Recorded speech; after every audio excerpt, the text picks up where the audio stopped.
Everyone, स्वागत है आपका नॉलेज चैम्बर एकेडमी में। मैं विजेंद्र आपको करवा रहा हूँ बायोलॉजी। और बायोलॉजी का हमारा जो टॉपिक चल रहा था लास्ट टाइम वो था मानव रोग। ठीक है, मानव रोग हमने कंप्लीट कर लिए थे। वायरस से होने वाले रोग कौन से हैं, बैक्टीरिया से होने वाले रोग कौन से हैं, या फंगस से होने वाले रोग कौन से हैं, सारे के सारे हमारे कंप्लीट हो गए थे।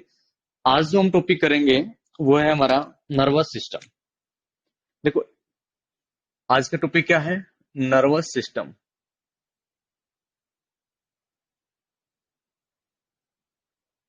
नर्वस सिस्टम, या इसको हिंदी में हम क्या बोलेंगे? तंत्रिका तंत्र। अब मैं एक चीज आपको बताता हूँ, लास्ट टाइम मैंने आपको एक टॉपिक करवाया था, एंडोक्राइन सिस्टम। जो एंडोक्राइन सिस्टम है और नर्वस सिस्टम है, दोनों एक साथ मिलकर काम करते हैं, आपस में रिलेट होते हैं। हमारा जो शरीर है, हमारे शरीर का कंट्रोल और कोऑर्डिनेशन किसके द्वारा किया जाता है? नर्वस सिस्टम के द्वारा और एंडोक्राइन सिस्टम के द्वारा।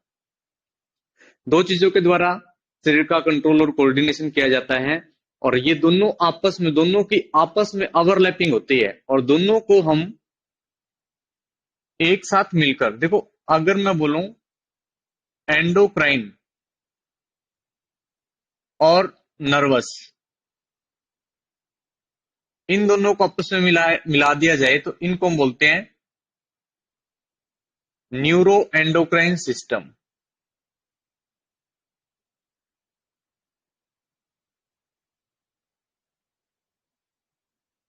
दोनों को एक साथ क्या बोलते हैं? न्यूरो एंडोक्राइन सिस्टम बोलते हैं। क्लियर हो गया ये चीज? और अगर हम अकेला सिर्फ नर्वस सिस्टम के बारे में पढ़ रहे हैं तो ये होता है हमारा न्यूरोलॉजी। क्या होता है ये? न्यूरोलॉजी। क्लियर हो गया ये चीज? सिर्फ अगर हम नर्वस सिस्टम के बारे में पढ़ रहे हैं, ये हमारा क्या कहलाएगा? न्यूरोलॉजी कहलाएगा। इतनी चीज क्लियर होगी। इसके बाद नेक्स्ट देखो, जो नर्वस सिस्टम है, ये हमारा तीन चीजों से मिलके बनता है। ये हमारा तीन तरह का होता है। एक रहेगा हमारा इसके अंदर central nervous system. Central nervous system. एक होता है peripheral nervous system.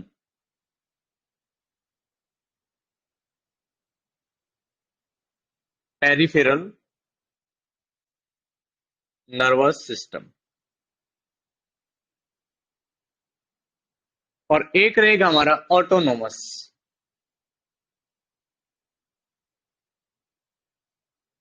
Autonomous nervous system.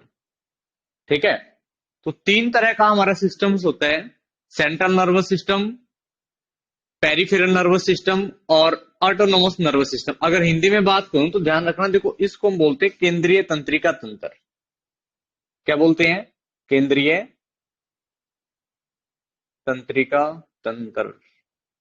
इसको हम बोलते हैं परिधारीय। परिधारीय तंत्रिका तंत्र। और इसको बोलते हैं स्वचालित।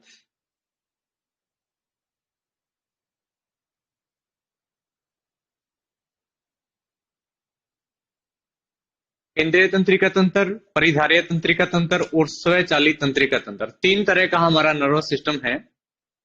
अब देखो, सेंट्रल नर्वस सिस्टम, इसके अंदर क्या आएगा? पेरिफेरल के अंदर क्या आएगा? और ऑटोनोमस के अंदर क्या आएगा?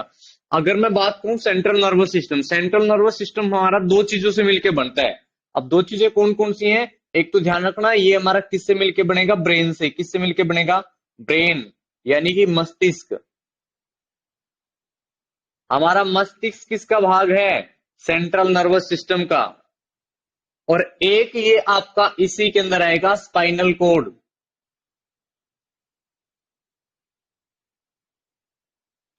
इसी को हम बोलते हैं मेरुरज्जु। जो हमारी स्पाइनल कोड है, ये किसका पार्ट है? सेंट्रल नर्वस सिस्टम का। सेंट्रल नर्वस सिस्टम के अंदर एक तो ब्रेन आएगा, एक स्पाइनल कोड आएगा। यहां तक क्लियर हो गया? अब पेरिफेरल नर्वस सिस्टम देखो, पेरिफेरल नर्वस सिस्टम का मतलब है हमारे ब्रेन से हर एक ऑर्गन कनेक्ट है, और कनेक्ट किसके द्वारा है? किसी न किसी नर्व के द्वारा। तो जैसे ये फिंगर है, मैं इसको बेंड कर रहा हूं, तो ये क्यों बेंड हो रही है? क्योंकि किसी न किसी तरह मेरे ब्रेन से कनेक्ट है। अभी किसी न किसी तरह मेरे ब्रेन से कनेक्ट है, तो किसके द्वारा कनेक्ट है? यहां से यहां तक इंपल्स को कौन लेके जा रहा है? कोई ना कोई नर्व लेके जा रहा है। तो पेरिफेरल नर्वस सिस्टम के अंदर हम नर्व के बारे में पढ़ेंगे, हमारी कितनी तरह की नर्व, कितनी तरह की तंत्रिकाएं हैं। तो पेरी का मतलब शरीर के चारों जितने भी ऑर्गन हैं वो सारे के सारे किससे कनेक्ट है, ब्रेन से, और किसके द्वारा कनेक्ट है, किसी न किसी नर्व से। तो मैं ये बोलूंगा कि परिधारीय तंत्रिका तंत्र के अंदर यहां पर हमारा क्या आएगा, क्रेनियल नर्व, और एक आएगा स्पाइनल नर्व। स्पाइनल नर्व, इसको इस क्रेनियल को बोलेंगे कपाल तंत्रिकाएं भाई, क्या बोलेंगे, कपाल तंत्रिकाएं। और स्पाइनल को बोलेंगे मेरु तंत्रिकाएं।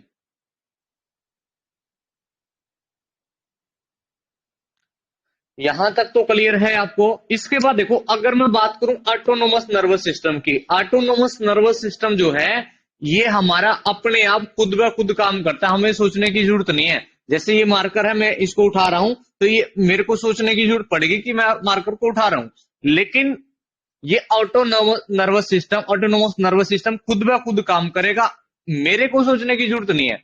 मतलब ऑटोनोमस नर्वस सिस्टम दो तरह का होगा, सिंपेथेटिक और पैरासिम्पेथेटिक। कितने तरह का, दो तरह का लिख देता हूं मैं यहां पर। एक तो रहेगा सिंपेथेटिक, सिंपेथेटिक नर्वस सिस्टम, और एक रहेगा पैरा सिंपेथेटिक नर्वस सिस्टम।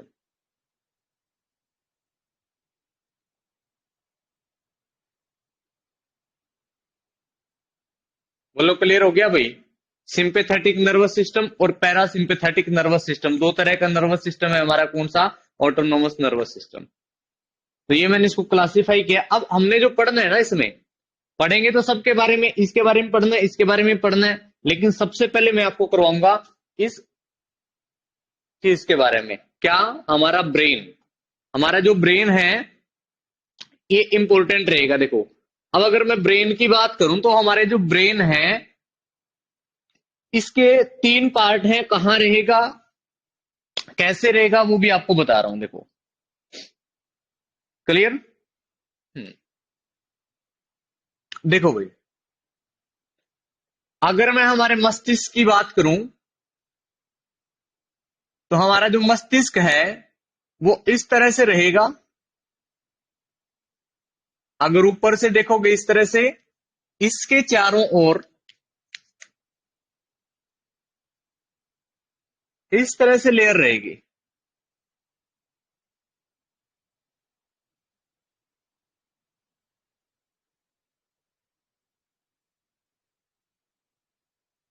तीन लेयर होती है हमारे ब्रेन के चारों ओर, ठीक है। और इसके अंदर एक लिक्विड भी रहेगा।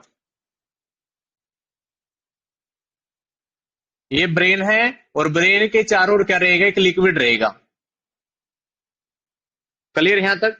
ये इस तरह से होगा, अगर इसी साइड से हम देख रहे हैं तो आपको जो दिखाई देगा ना, ये इस तरह से दिखाई देगा भाई, ठीक है। इसके कुछ इस तरह से पार्ट्स होंगे। क्लियर हो गया। अब इसके चारों ओर क्या होता है, लिक्विड होता है।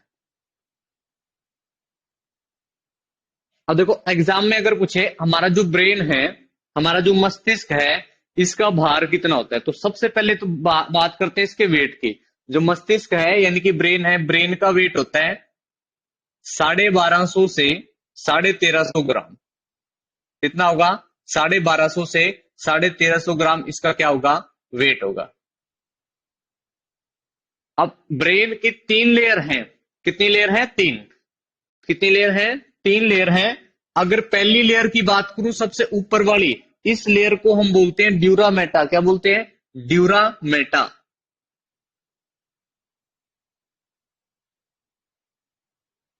ड्यूरामेटा ये सबसे ऊपर वाली लेयर है, और ध्यान रखना सबसे कठोर भी यही है।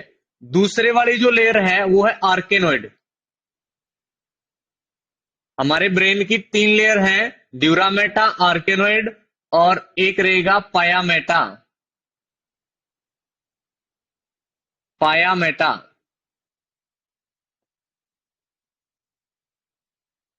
तो 3 लेयर हैं, ड्यूरामेटा, आर्केनोइड और पायामेटा। अगर पूछे सबसे कठोर लेयर कौन सी होगी, ड्यूरामेटा। सबसे नरम कौन सी होगी, पायामेटा। ये सॉफ्टेस्ट है, ये सबसे सॉफ्ट है, और ये वाली क्या है, हार्ड है। हार्ड कौन सी है, सॉफ्ट कौन सी है, पता चल गया। अब ब्रेन के चारों, किसी भी ब्रेन के चारों ओर देखो एक लिक्विड रहता है, और किसी भी चोट से बचाने के लिए वो लिक्विड काम करता है। यानी किसी भी एबनॉर्मलिटी से हमें ये लिक्विड बचाएगा, बाहरी चोट से बचाता है, बाहरी आघातों से बचाता है। इस लिक्विड का नाम है cerebro spinal fluid. Cerebrospinal fluid, ये इस लिक्विड का नाम है जो ब्रेन के चारों ओर होता है। और इसके बाद यही हमारी नीचे क्या है, ये हमारी स्पाइनल है, ये हमारी मेरुरज्जु हो जाएगी फिर स्टार्ट। ठीक है, इसके अंदर भी यही रहेगा। इसको हिंदी में क्या बोलते हैं, सेरेब्रम पर मस्तिष्क मेरुद्रव। पर मस्तिष्क मेरु द्रव किसको बोलते हैं, सेरेब्रोस्पाइनल फ्लूइड को। अब इसकी जो मात्रा रहेगी ना शरीर के अंदर, वो रहेगी 80 से 150 ml। 80 से 150 ml होता है नॉर्मली। अगर इससे ज्यादा हो जाता है, अगर ये लिक्विड इससे ज्यादा हो जाता है, तो हमारे सिर का साइज क्या है, बड़ा हो जाएगा। जिस रोग को हम क्या बोलेंगे, हाइड्रोसिफेलस। क्या बोलते हैं, हाइड्रोसिफेलस।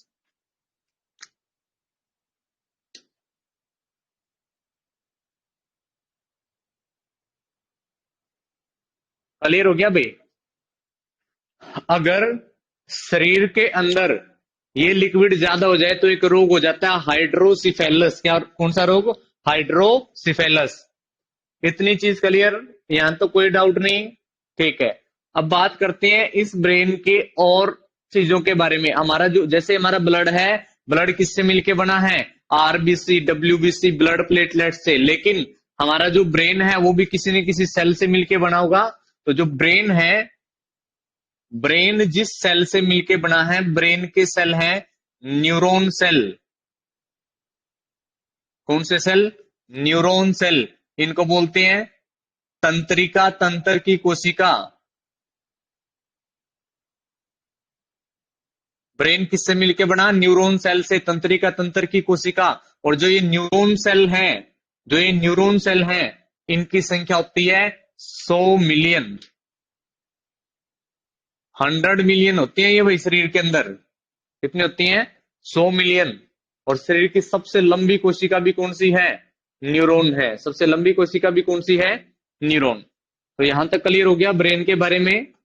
ब्रेन की लेयर बता दी कितनी है, लिक्विड कौन सा होता है, और लिक्विड के ज्यादा होने से कौन सा रोग होगा, वेट कितना होता है ब्रेन का, ब्रेन के सेल कौन से हैं, न्यूरॉन सेल।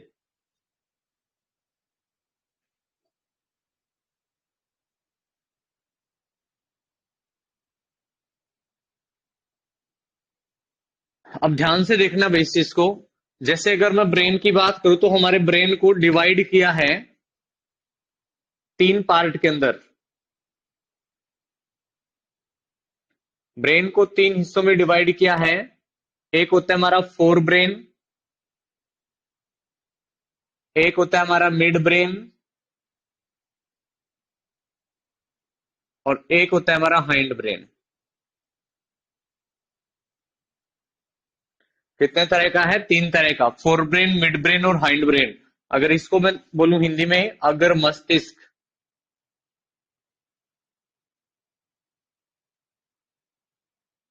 इसको बोलते हैं हम मध्य मस्तिष्क, और इसको हम बोलते हैं पश्च मस्तिष्क।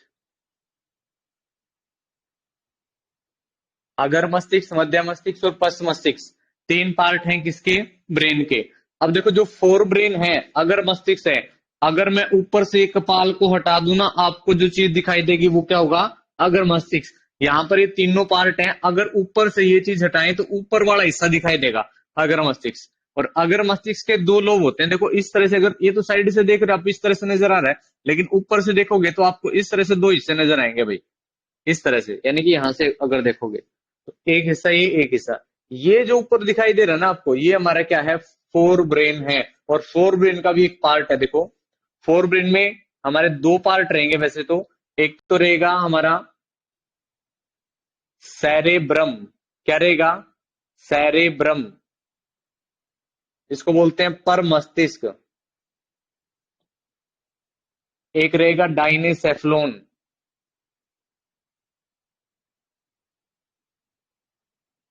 डाइनेसेफ्लोन। डाइनेसेफ्लोन के दो पार्ट रहेंगे। मतलब डायरेक्ट आप ये बोल सकते हो भी अगर मस्तिष्क के तीन पार्ट है। एक तो रहेगा थैलमस इसका पार्ट, और एक रहेगा इसका पार्ट हाइपोथैलेमस। क्लियर भाई? एक थैलमस और एक हाइपोथैलेमस। मिड ब्रेन के पार्ट आगे आपको बता दूंगा वैसे। अभी हमने इन्हीं के बारे में करना है। देखो, अगर मस्तिष्क के कितने पार्ट हैं? दो। कौन कौन सा? सेरेब्रम, डाइनेसेफ्लोन। डाइनेसेफ्लोन कितने भाग? दो।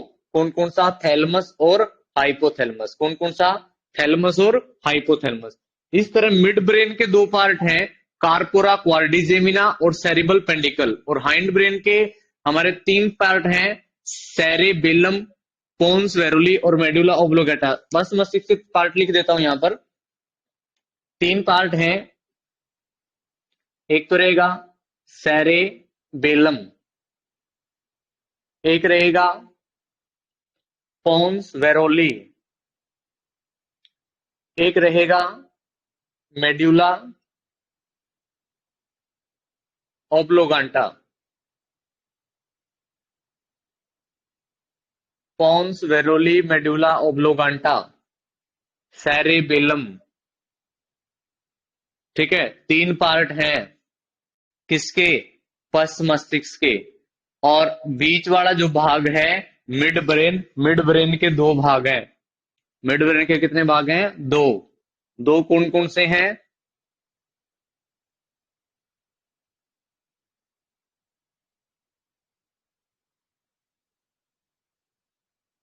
कार्पोरा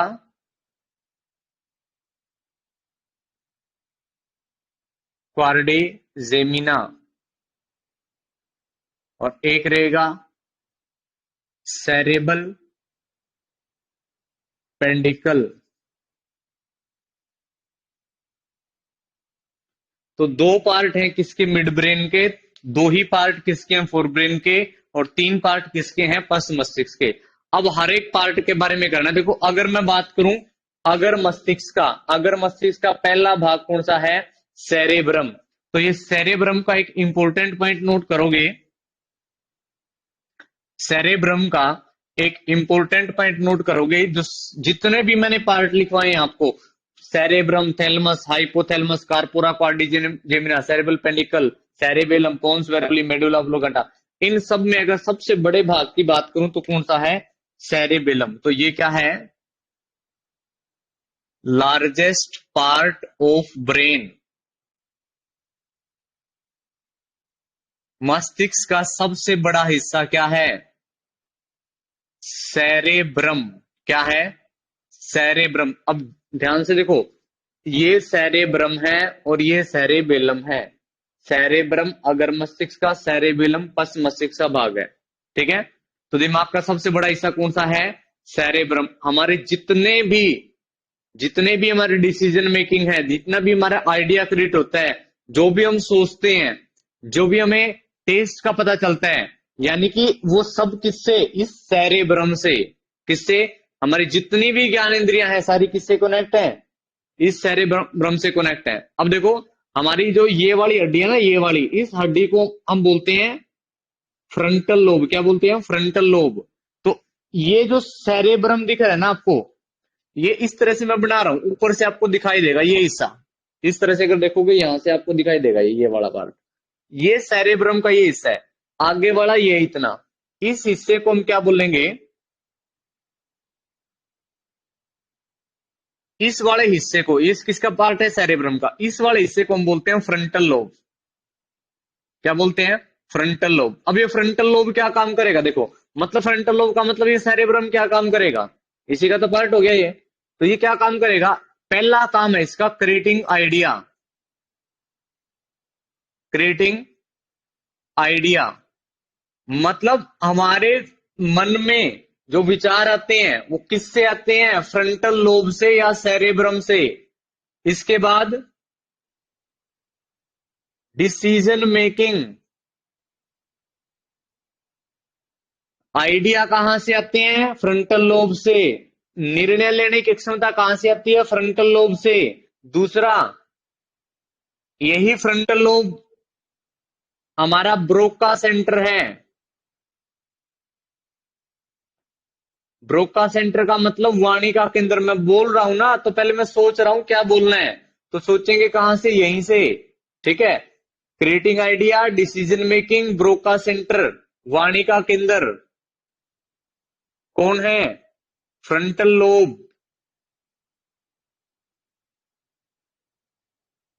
क्लियर हो गया भाई? ये काम किसके? फ्रंटल लोब के। अब आ जाओ इसके नेक्स्ट पार्ट पे। नेक्स्ट जो पार्ट है इसका,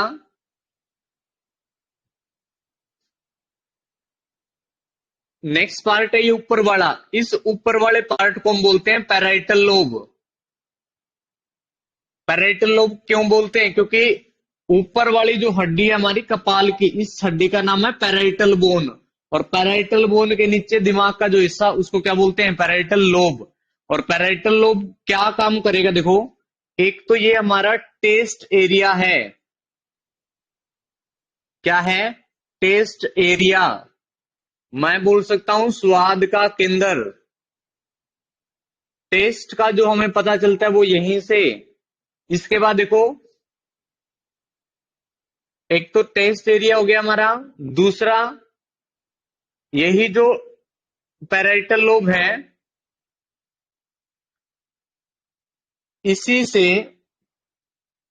हमारी नाक कनेक्ट होती है। मतलब मैं ये बोल सकता हूं सुगंध, स्मेल।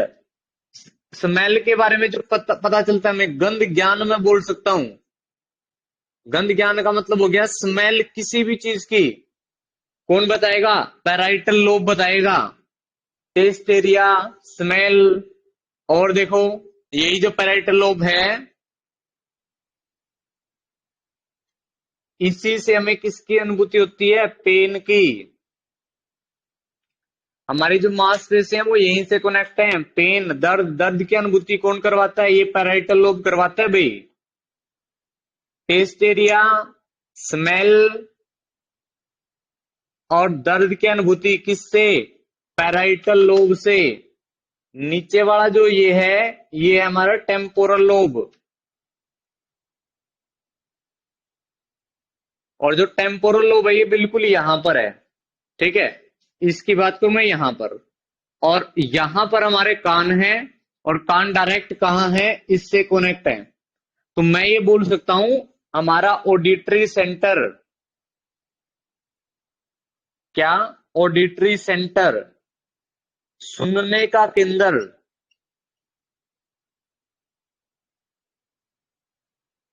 कौन सा है? टेम्पोरल लोब है।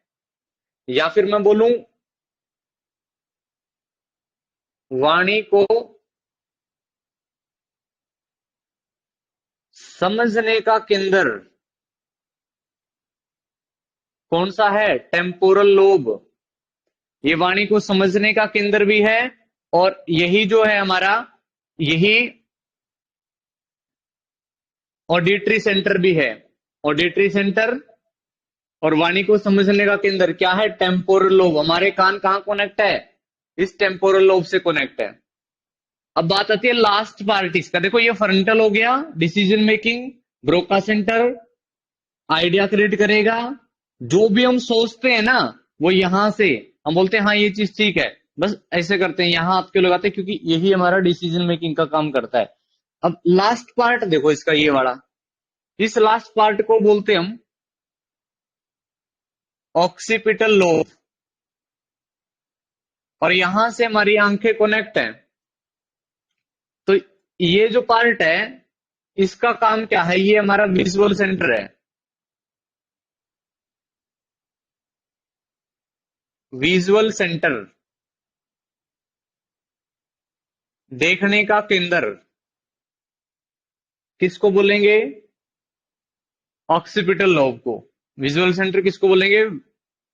ऑक्सीपिटल लोब को। तो ये सारे के सारे काम किसके हैं? ये सारे के सारे काम हैं आपके फ्रंट सेरेब्रम के। किसके हैं? सेरेब्रम। किसके काम है ये? सेरेब्रम के काम है। क्लियर हो गया? ये सारे काम किसके? सेरेब्रम के। तो सेरेब्रम लगभग हमारी सभी ज्ञानेंद्रियों को क्या करता है? कंट्रोल करता है। सभी ज्ञानेंद्रियों क्या करेगा? कंट्रोल करेगा। क्लियर हो गया यहां तक? इसके बाद देखो, इसी में यानी कि जो फोर ब्रेन है हमारा, फोर ब्रेन का ही एक पार्ट है डाइनेसेफ्लॉन। डाइनेसेफ्लॉन के दो पार्ट, थैलेमस और हाइपोथैलेमस। तो सबसे पहले आपको करवा रहा हूं हाइपोथैलेमस के बारे में। किसके बारे में? हाइपोथैलेमस के बारे में। देखो अब,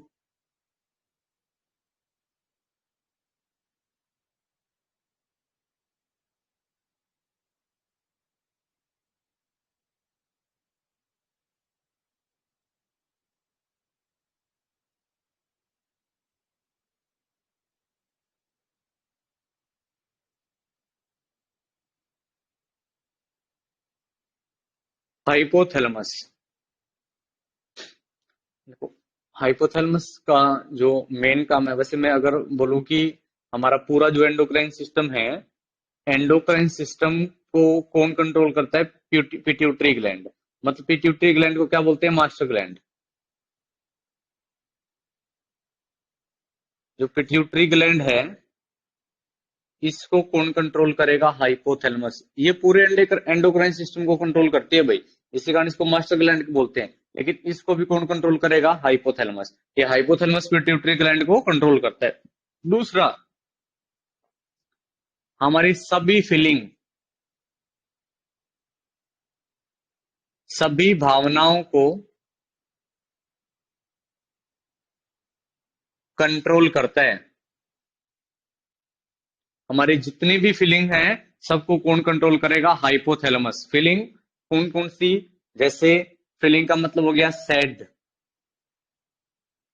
happy, love, like, dislike, hate, frustration, angry, sad, happy, love, like, dislike, hate, angry. कोई भी किसी भी तरह की फीलिंग है, कौन कंट्रोल करेगा? हाइपोथैलेमस। तो हाइपोथैलेमस हमारी सभी भावनाओं को कंट्रोल करता है। अब हाइपोथैलेमस की एक और खासियत है। हाइपोथैलेमस जो है, जो हाइपोथैलेमस है, ये हमारी भूख और प्यास को भी कंट्रोल करता है भाई। किस चीज को? भूख और प्यास को कंट्रोल करता है।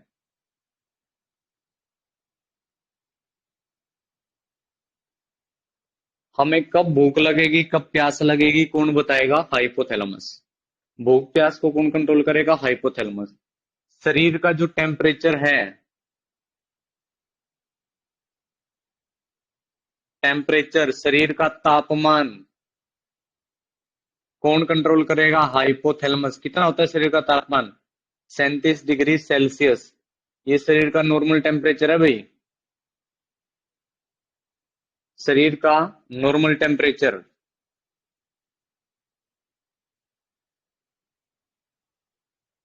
कितना है? 37 डिग्री सेल्सियस। देखो, सेल्सियस में 37 डिग्री सेल्सियस है। अगर फ़ारेनहाइट की बात करूं तो ये रहेगा 98.6 फ़ारेनहाइट। केल्विन की बात करूं, 310 केल्विन। और अगर र्यूमर की बात करूं, तो र्यूमर में कितना रहेगा? ये देखो, र्यूमर में रहता है 29 पॉइंट समथिंग। तो ये शरीर का नॉर्मल टेम्परेचर है भाई।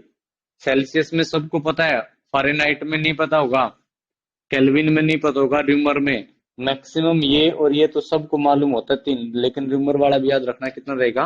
29 र्यूमर। कितना रहेगा? 29 र्यूमर। क्लियर हो गया ये चीज बॉडी टेम्परेचर के बारे में? अगर ऑप्शन में ये चीजें दे दे, फटाक से लगा दोगे। लेकिन अगर ऑप्शन में ये 29 डिग्री मिल गया ना, 29 र्यूमर मिल गया, बिल्कुल पहचान नहीं पाओगे। तो बॉडी का टेम्परेचर कितना होगा? 29 या 37 डिग्री सेल्सियस।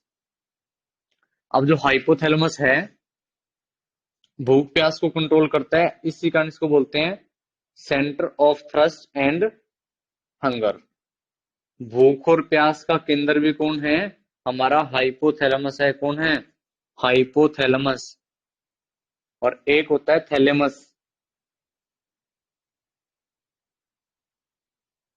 एक क्या होता है? थैलेमस। एक क्या होता है? थैलेमस। दिखाई दे रहा होगा ये। तो थैलेमस क्या काम करता है देखो। अगर आपने ये देखना है भी कोई भी चीज ठंडी है या कोई भी चीज गर्म है, किसी भी चीज का ठंडा या गर्म होना किससे पता चलेगा? थैलेमस से। थैलेमस क्या बताएगा? कोई चीज ठंडी है या कोई चीज गर्म है, कौन बताएगा? थैलेमस। बोलो यहां तक क्लियर हो गया भाई? ठीक है। अब बात आती है हमारा, इससे पहले जो पार्ट मैंने करवाया, सेरेब्रम। सेरेब्रम के दो पार्ट हैं, इससे देखो दो लोब होते हैं इस तरह से। एक इस साइड वाला लोब होगा, ये मान के चलो ये हमारे ब्रेन का राइट पार्ट हो गया, और ये हमारे ब्रेन का लेफ्ट पार्ट हो गया। ब्रेन का, या मैं किसका बोल सकता हूँ इसको? सेरेब्रम का। किसके पार्ट है ये? सेरेब्रम के। किसके पार्ट है? सेरेब्रम के। देखो, अगर ब्रेन का या इस सेरेब्रम का लेफ्ट हिस्सा सही से काम कर रहा है, तो शरीर का राइट हिस्सा सही से काम करेगा। अगर इसका राइट सही से काम कर रहा है, तो हमारी बॉडी का लेफ्ट हिस्सा सही से काम करेगा।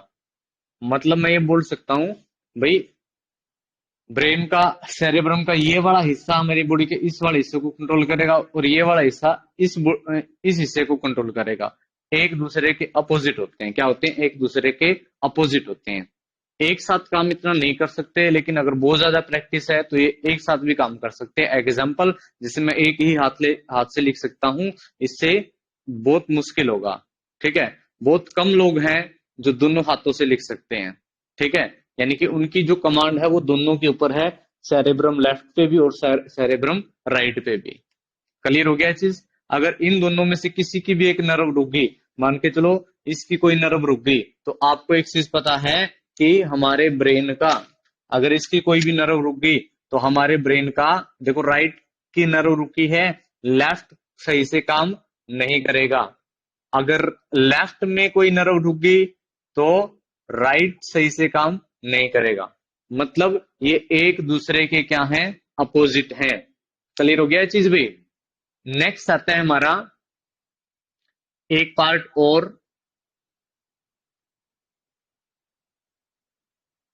पश्च मस्तिष्क में। किसमें? पश्च मस्तिष्क में। अगर पश्च मस्तिष्क की बात करूं, तो पश्च मस्तिष्क को हम क्या बोलेंगे? Hind brain. और इसी का एक पार्ट है सेरेबेलम। कौन सा है? सेरेबेलम।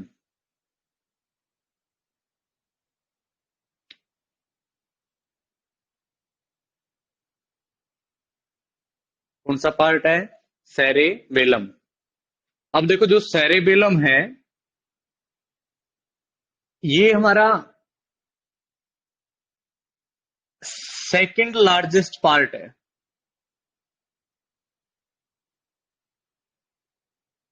देखो, शरीर का अगर सबसे बड़े हिस्से की बात करूं, तो वो है सेरेब्रम। यानी कि दिमाग का, सॉरी, दिमाग का सबसे बड़ा हिस्सा सेरेब्रम। लेकिन दिमाग का दूसरा सबसे बड़ा हिस्से की बात करेगा, वो हो जाएगा सेरेबेलम। क्या हो जाएगा? सेरेबेलम। ये दिमाग का दूसरा सबसे बड़ा हिस्सा, second largest part of brain है। अब दिमाग का दूसरा सबसे बड़ा हिस्सा है, काम क्या करेगा? तो ध्यान रखना, हमारी जितनी भी यादें हैं, जितनी भी यादें हैं हमारी, जितनी भी हमारे जो भी कुछ हमने याद कर रखा है, किसी का नाम है, कुछ भी अपने कोई फॉर्मूला याद कर रखा है, कुछ भी आपको याद है, वो सारा का सारा कहां स्टोर होगा? सेरेबेलम में। मतलब ये एक तरह से किसका काम करता है? स्टोरेज का काम करेगा। किसका काम करेगा? स्टोरेज का। मतलब मैं ये बोल सकता हूं कि यादों को स्टोर करके रखता है।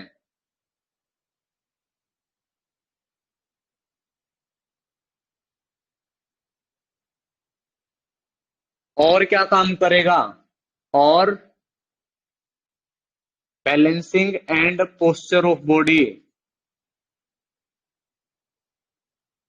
शरीर का बैलेंस और शरीर का पोस्चर कौन बनाता है? सेरेब्रम। इसी से शरीर का बैलेंस और पोस्चर बनता है भाई। ये चीज आपने याद रखनी है, बैलेंसिंग यानी कि शरीर का संतुलन और समन्वय।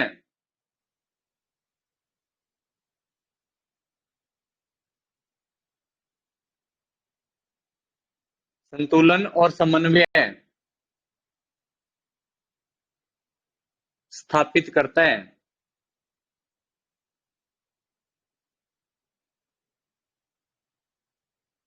शरीर का संतुलन और समन्वय कौन स्थापित करेगा? सेरेबेलम। अब अगर आप देखो, जिस व्यक्ति ने ड्रिंक कर रखी है, मतलब जिसने अल्कोहल ले रखा है, उसमें बॉडी बैलेंस नहीं रहता, तो वो किसके ऊपर इफेक्ट डालता है? सेरेबेलम के ऊपर इफेक्ट डालता है भाई, क्योंकि बैलेंस नहीं बना पाता वो। और इसी को हम बोलते हैं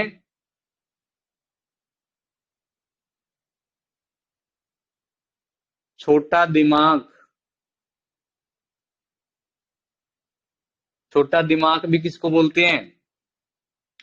सेरेबेलम को। सेरेबेलम ही हमारा क्या है? छोटा दिमाग है, और यही शरीर का बैलेंस बनाता है, और यही हमारी यादों को स्टोर करता है। यादें मतलब जो भी हम सीखते हैं, जो भी हम सीखते हैं, सीखते मतलब मान के चलो, स्टार्टिंग में आपने क्या किया? ये चीज सीखी, साइकिलिंग, साइकिल चलाना सीखा, क्या आज तक भूल पाए? नहीं भूल पाए। कहाँ स्टोर हो गया? सेरेबेलम के अंदर। कहाँ स्टोर हुआ? सेरेबेलम में। साइकिल चलाना एक बार सीखा, कहाँ स्टोर हुआ? यहां पर। नहीं भूल पाओगे। आपने क्या किया? रीडिंग, आपने पढ़ना सीख लिया, आज तक नहीं भूल पाए। राइटिंग आज तक नहीं भूल पाए, जो भी सीख रहे हो आप।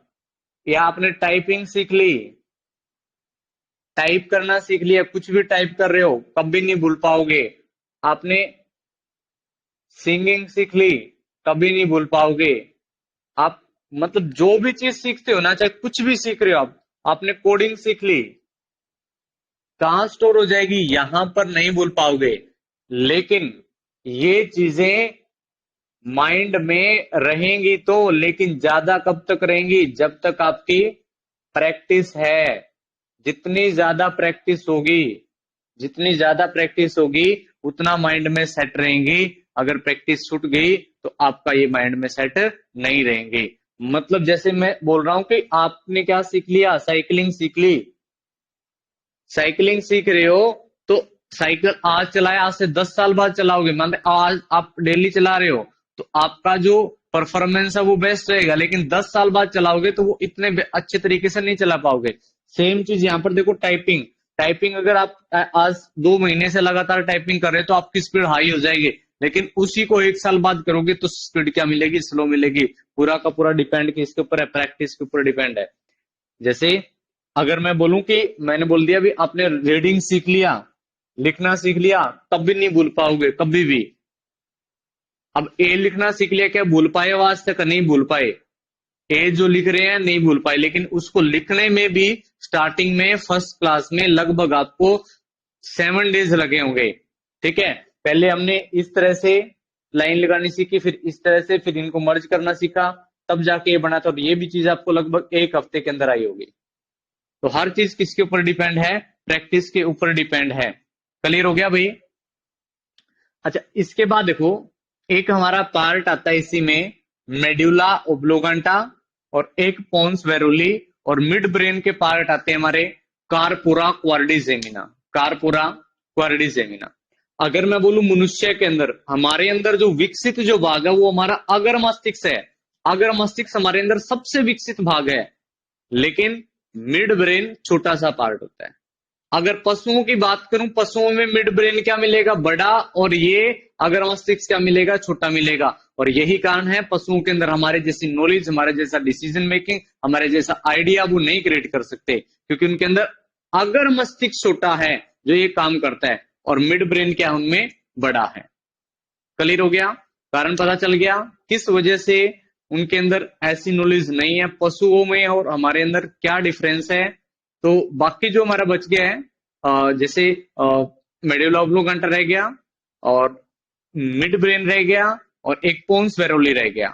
ठीक है, ये हम नेक्स्ट लेक्चर में करेंगे। नेक्स्ट लेक्चर में मैं आपको न्यूरॉन का स्ट्रक्चर बताऊंगा, न्यूरॉन कैसे आपका होता है, किस तरह से काम करेगा, कैसे इतने सारे न्यूरॉन कनेक्ट हैं, और न्यूरॉन के कौन कौन से पार्ट रहेंगे, कैसे इंपल्स जनरेट होते हैं हमारे।